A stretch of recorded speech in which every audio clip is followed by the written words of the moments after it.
तफसील से अपोजिशन के जबरदस्त हंगामे के बीच राज्यसभा की कार्रवाई थोड़ी देर के लिए मुलतवी हो गई थी, लेकिन थोड़ी देर में ही राज्यसभा की कार्रवाई फिर से शुरू कर दी गई। इससे पहले ज़राअत से मुतालिक बिल पर बहस के दौरान अपोजिशन लीडरान वेल में दाखिल हो गए। टीएमसी रुकने पार्लियामेंट डेरेक ओब्रायन ने तो वेल में दाखिल होकर रूल बुक तक फाड़ दिया। हंगामे से पहले अपोजिशन लीडरान ने बिल की मुखालिफत में अपनी बात रखी।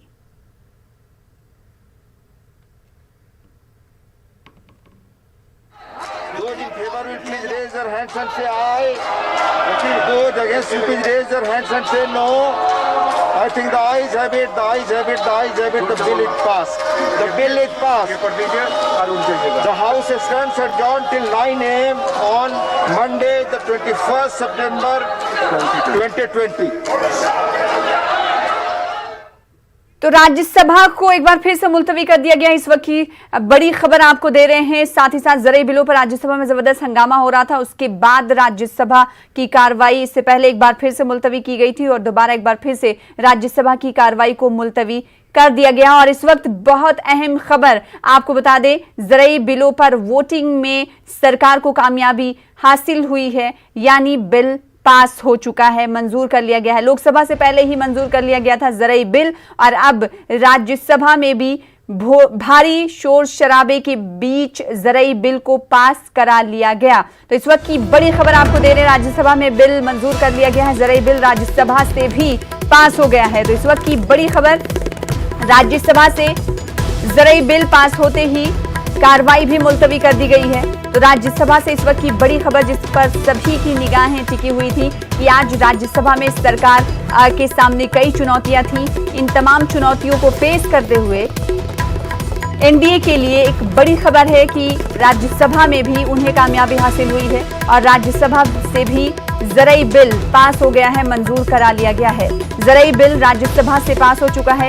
इससे पहले की अगर हम बात करें तो लोकसभा से ये बिल पास हो चुका था, मंजूर करा लिया गया था, जिसके बाद ये लगातार कहा जा रहा था कि थोड़ी दिक्कत जरूर पेश आ सकती है सरकार को, लेकिन इस परेशानी का सामना करते हुए भी सरकार ने कामयाबी राज्यसभा में भी हासिल कर ली है। अब ये देखना होगा कि पार्लियामेंट में तो कामयाबी मिल गई, जमीनी सतह पर अगर बात करें, क्योंकि किसानों में सरकार के खिलाफ गुस्सा देखा जा रहा है। हिसार में भी बड़ी तादाद में किसान बाहर निकल रहे हैं, तो वहीं कई किसान मजदूर संघ हैं जिन्होंने एहतजाज में शिद्दत लाने की बात भी कही है, जिन्होंने कहा है कि 26 सितंबर से 28 सितंबर तक रेल रोको एहतजाज भी पंजाब में करेंगे। साथ ही साथ मनोज झा जो कि रुकने पार्लियामेंट है राज्यसभा में, कुछ देर पहले वो बयान दे रहे थे। उन्होंने अपने बयान में कहा कि ये आग यानी ज़रूरी बिलों के खिलाफ जो किसानों का आक्रोश है, गुस्सा है, वो सिर्फ महदूद नहीं रहेगा पंजाब और हरियाणा में, बल्कि इस की चिंगारी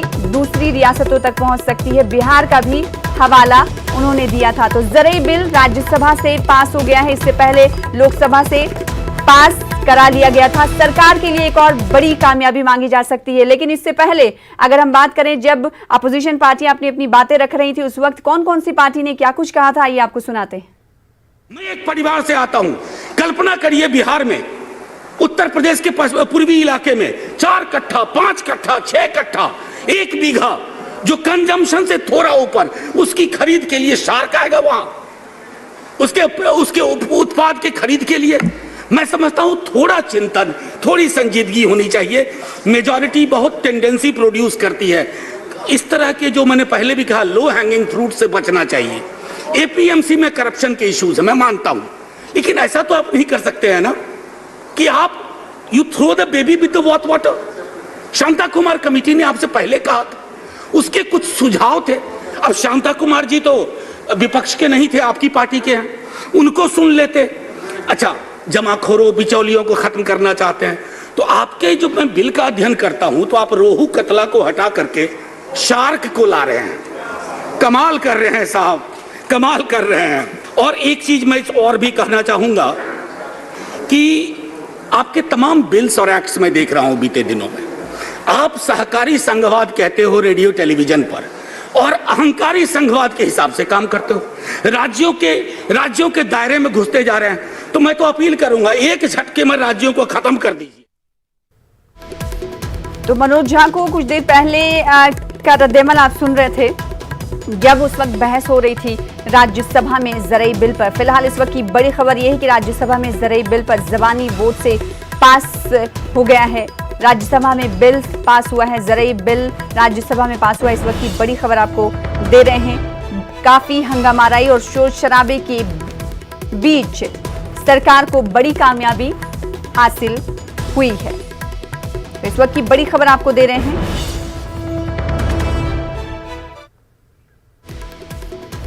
आम आदमी पार्टी ਵੱਲੋਂ ਵਿਰੋਧ ਜਤਾਇਆ ਜਾ ਰਿਹਾ ਸੀ, ਅਕਾਲੀ ਦਲ ਵੱਲੋਂ ਵਿਰੋਧ ਜਤਾਇਆ ਜਾ ਰਿਹਾ ਸੀ। ਰਣਜੀਤ, ਅਸੀਂ ਦੇਖਿਆ ਕਿ ਕਿਵੇਂ ਬੇਲ ਤੱਕ ਪਹੁੰਚ ਕੇ ਸਪੀਕਰ ਤੱਕ ਜਿਹੜੀ ਵਿਰੋਧੀ ਪਾਰਟੀਆਂ ਦੇ ਜਿਹੜੇ ਮੈਂਬਰ ਪਾर्लियामेंट ने पहुंच के स्थगित भी करनी पई राज्यसभा, लेकिन बावजूद इसके सरकार ने जो बिल पारित करा लिया। जी, निश्चित तौर पर 15 मिनट के लिए स्थगित भी किया गया। और जिस तरह से चाहे हम टीएमसी की बात करें, आम आदमी पार्टी, कांग्रेस पार्टी, तमाम जो विपक्षी पार्टियां हैं वो नारेबाजी कर रही थी। बिल तक पहुंचे थे, स्पीकर के जहां बैठते वहां तक वो पहुंचे और बिल भी फाड़ने की कोशिश की गई। जो संजय सिंह है आम आदमी पार्टी से सांसद, उन्होंने लगातार नारेबाजी की और जब तक स्पीकर इस बिल को पास करवाने की जो प्रोसेस है उसको पूरा कर रहे थे, तब तक लगातार नारेबाजी हो रही थी। और कहा जाता रंजीत, ਤੁਹਾਨੂੰ ਲੱਗ ਰਿਹਾ ਕਾਂਗਰਸ ਨੂੰ ਰਾਹੁਲ ਗਾਂਧੀ ਦੀ ਕਮੀ ਖਲੀ ਹੈ? ਇਸ ਵੇਲੇ ਰਾਹੁਲ ਗਾਂਧੀ ਨੂੰ ਪਾਰਲੀਮੈਂਟ 'ਚ ਹੋਣਾ ਚਾਹੀਦਾ ਸੀ। ਰਾਹੁਲ ਗਾਂਧੀ ਹੁੰਦੇ ਤਾਂ एकजुटता ਹੋਰ ਜ਼ਿਆਦਾ नजर आती, वो प्रभाव और ज्यादा पै सकता ਸੀ। देखिए, निश्चित तौर पर जितनी बड़ी ये चीज है और जिसको लेकर लगातार सभी विपक्षी पार्टियां विरोध कर रही है, कहीं ना कहीं सोनिया गांधी और राहुल गांधी को, क्योंकि ये कांग्रेस पार्टी और जो दूसरे विपक्षी पार्टी है उनका भी कहना है कि वो रहते तो एक अलग तरह की मजबूती जरूर आज देखने को मिलती है विपक्षी पार्टियों के बीच।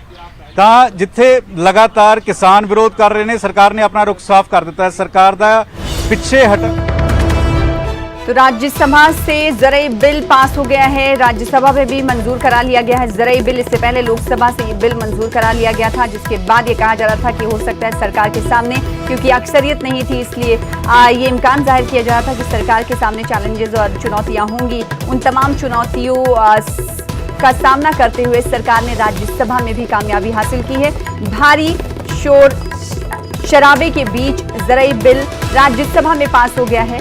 हालांकि हमने देखा था हंगामा इतना बढ़ गया था कि हाथापाई जैसी नौबत भी देखने को मिल रही थी। डेरेक ओब्रायन, टीएमसी, आप, कई ऐसे अरकान पार्लियामेंट थे जो वेल में पहुंच गए थे और वहां पर वो शोर शराबा कर रहे थे। लगातार नारेबाजी की आवाज भी गूंज रही थी राज्यसभा में। हमारे साथ हमारे नुमाइंदे विनीत जुड़े थे। विनीत, इस वक्त की सबसे अहम बड़ी खबर यही है कि राज्यसभा से भी ये बिल पास करा लिया गया है और जो चुनौतियां, जो चैलेंजेस का सामना कहा जा रहा था कि कहीं ना कहीं सरकार को हो गया, उसमें भी कामयाबी हासिल कर ली सरकार ने। अब सरकार के लिए दूसरी चुनौती ये है कि किसानों से कैसे वो चैलेंज का सामना करेगी, जो चुनौती किसान की तरफ से मिलने वाली है।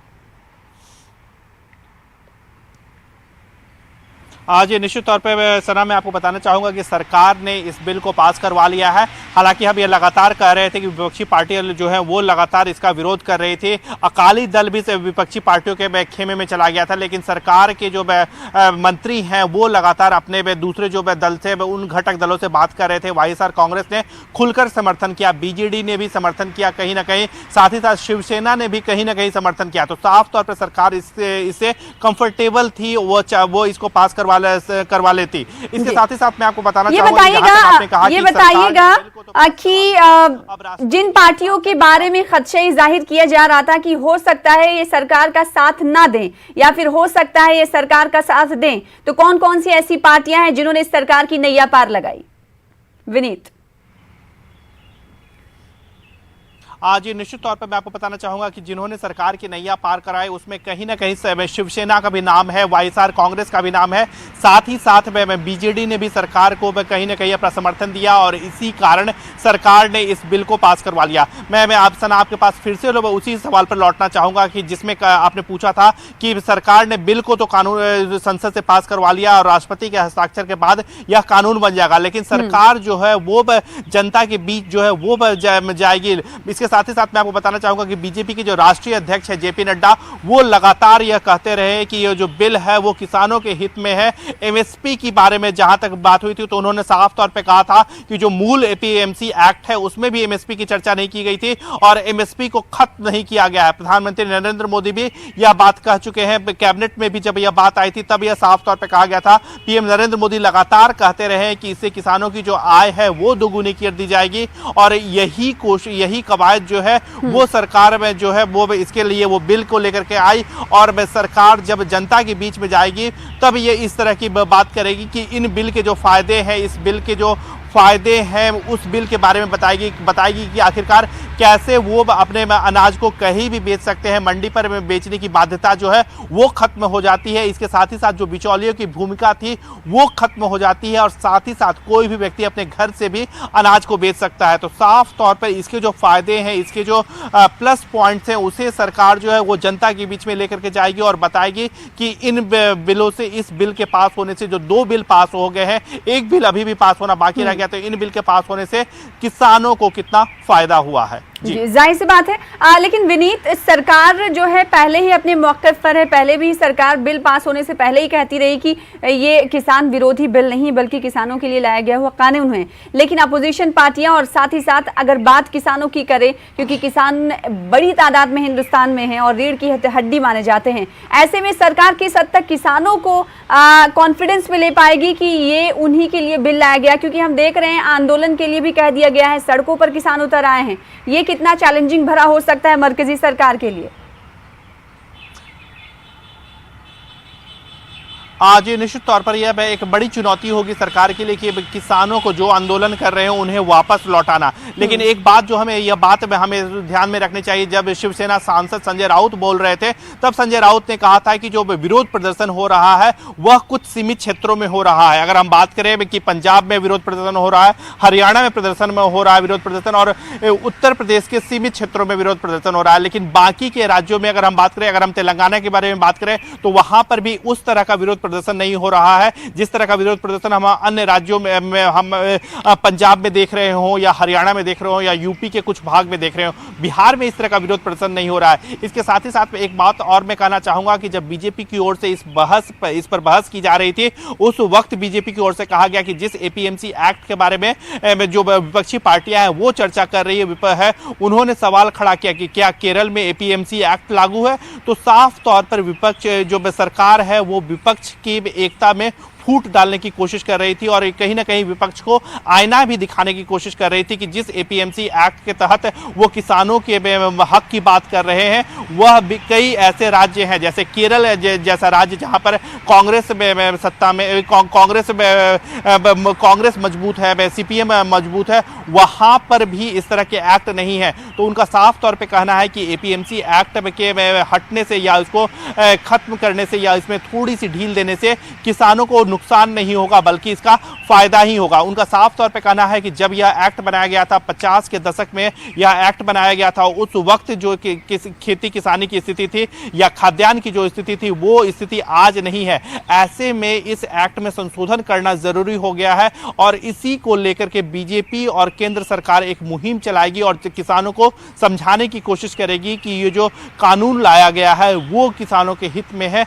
और इसकी बानगी हम तब देख सकते हैं कि जब जेपी नड्डा से जब भी हम मिले, प्रेस कॉन्फ्रेंस जब भी उन्होंने की, तब वो लगातार किसानों के लिए जो केंद्र सरकार ने जो एक्ट लाए हैं उसकी लगातार वो चर्चा करते रहे हैं। जी विनीत, एक तरफ नरेंद्र सिंह तोमर राज्यसभा में बयान दे रहे थे और दूसरी तरफ किसान यूथ कांग्रेस के लीडरों की तरफ से ट्रैक्टर से कूच करके वो दिल्ली पहुंच गए। उनके घर के बाहर उन्होंने पुतला भी जलाया, एहतजाज किया। मेरा सवाल यही है कि सरकार ने तो टेढ़ी खीर समझी जाने वाली राज्यसभा से ये बिल तो पास करा लिया है, लेकिन तारीख इस बात की गवाह है, माजी में पास्ट में हमें ये देखने को मिला है कि किसी तरह का भी आंदोलन अगर छिड़ता है तो कहीं ना कहीं वो तशद्दुद का और हिंसा का रूप ले लेता है। ऐसे में क्या लगता है आपको कि इस आंदोलन के तहत भी कुछ ऐसी तस्वीरें देखने को मिल सकती हैं?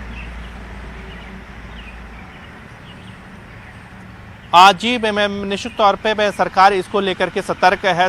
सरकार ने सतर्कता बरती है और पूरी तरह से फोर्स का जो है डिप्लॉयमेंट वो कर दिया गया है। इस वक्त अगर हम संसद भवन में के आसपास के क्षेत्र के बारे में बात करें तो वहाँ पर काफ़ी फोर्स को डिप्लॉय कर दिया गया है। काफ़ी सतर्कता जो है वो सरकार की ओर से बरती जा रही है, जिसके कारण जो भविष्य में या इस बिल के पास होने के बाद जो कुछ लोग इसका विरोध कर रहे हैं वो हिंसक में घटना ना करे, इसके लिए सरकार पूरी तरह से सतर्क है और एहतियात की कार्रवाई कार्रवाई जो है वो सरकार कर रही है। इसके साथ ही साथ मैं आपको बताना चाहूंगा कि सरकार की ओर से या बीजेपी की ओर से यह भी कोशिश में की जा रही है कि किसानों के साथ बात की जाए, किसानों के नेताओं के साथ बात की जाए। विनीत हमारे साथ बने रहिए। रंजीता हमारी नुमाइंदा में इस खबर पर मजीद बातचीत के लिए जुड़ चुकी हैं, आप हमारे साथ जुड़े रहे। रंजीता, राज्यसभा से तो बिल मंजूर करा लिया गया, लेकिन सवाल लगातार यही बन रहा है कि राज्यसभा से तो ये बिल पास हो गया जो कि टेढ़ी खीर हुकूमत के लिए माना जा रहा था, और अब चैलेंजिंग भरा मोड़ आने वाला सरकार के लिए कि किसानों का आक्रोश उन्हें ना देखना पड़े।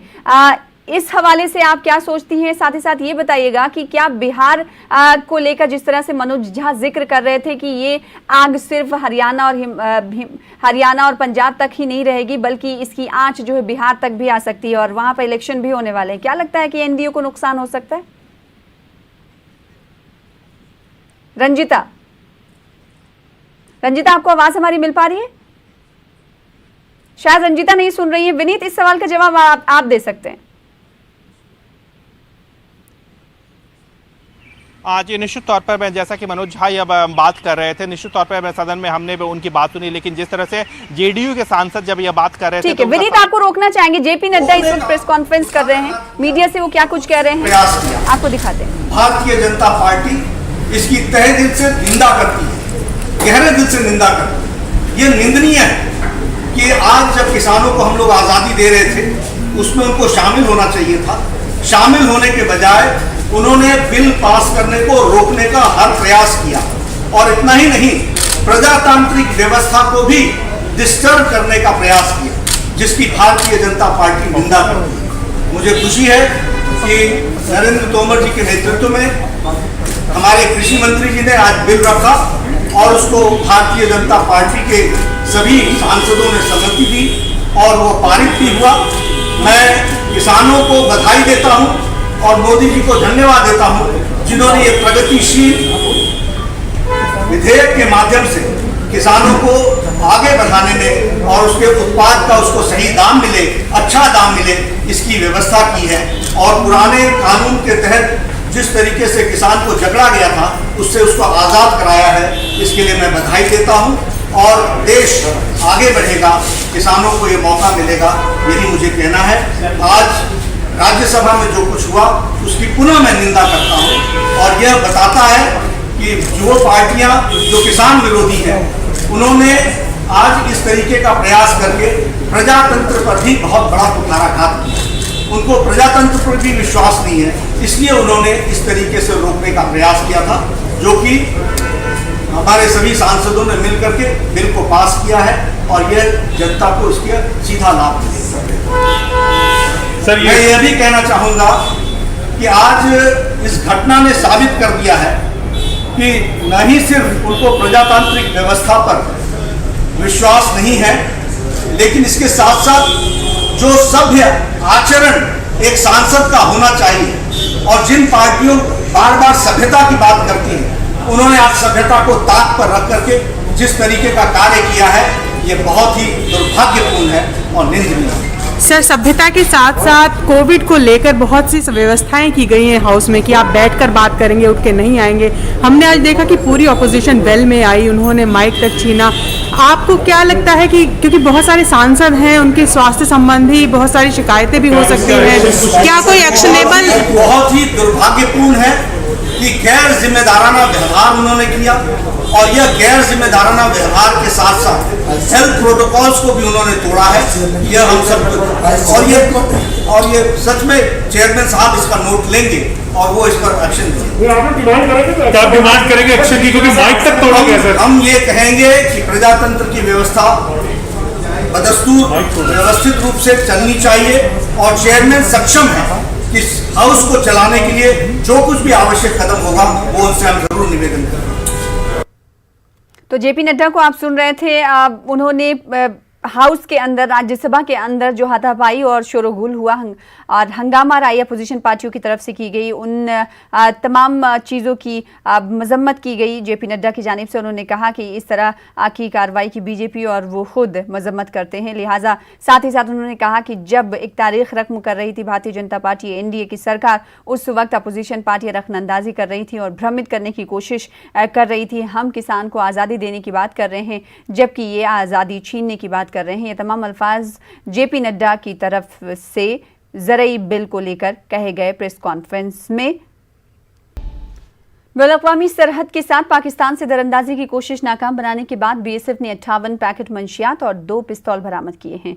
मुश्तबा स्मगलर्स की जानिब से दरअंदाजी की कोशिश को अर्निया के इलाके में नाकाम बनाया गया। बॉर्डर गार्डिंग फोर्स के एक ओहदेदार ने बताया कि हफ्ते के रोज़ और इतवार के दरमियानी शब में आरएसपुरा सेक्टर में सरहदी चौकी बदवार और ब्लचिक के फौजियों ने कुछ पाकिस्तानियों के आईबी के करीब मुश्तबा हरकत देखी जो रात की तारीकी में इस तरफ घुसने की कोशिश कर रहे थे। उनके मुताबिक बीएसएफ ने फायरिंग की और उनकी कोशिश को नाकाम बना दिया। इलाके की मुकम्मल तलाशी के दौरान आज सुबह मंशियात के 58 पैकेट, 2 पिस्तौल, 4 मैगजीन और कुछ गोला बारूद बरामद किए गए हैं।